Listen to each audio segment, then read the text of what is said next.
విద్యలో వాణి, సాహసంలో రుద్రాని, అడుగడుగున నీ సహకారం లేనిదే సాగునా ఈ జగం. నీ అస్తిత్వం లేనిదే సంపూర్ణత్వం పొందున ఈ పురుష సమాజం. ఓ తరుణి, నీకు శతకోటి వందనాలు.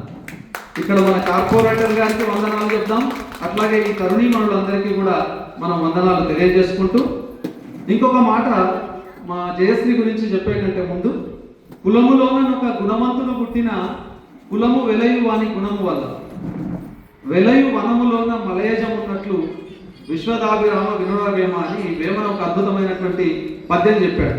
దీని భావం ఏంటంటే, అడవిలోనే ఉన్నటువంటి ఒక మంచి గంధం చెట్టు అడవిని అంతటినీ కూడా తన సువాసనలతోటి వెదజల్లుతూ ఉంటుంది. అట్లాగే గుణవంతులు ఎవరైతే ఉంటారో వారు తమ జాతికి అంతటికి కూడా కీర్తిని తీసుకొస్తారు. మరి ఇవాళ మన 12వ డివిజన్ పరిస్థితి అదే. అద్భుతమైనటువంటి చక్కని గుణవంతురాలు, తను అనుకున్నటువంటి లక్ష్యాన్ని సాధించే వరకు విశ్రమించని ఒక అద్భుతమైనటువంటి మహిళ. నేను ఎప్పుడు కూడా మా జయని ఎట్లా చూసుకుంటా అంటే, సెంట్రల్లో సుష్మా స్వరాజ్ ఉండే, ఎంత అద్భుతం అంటే ఆ రూపం కానీ ఆ మాట్లాడే విధానం. ఇక్కడ కరీంనగర్లో మా జయమ్మ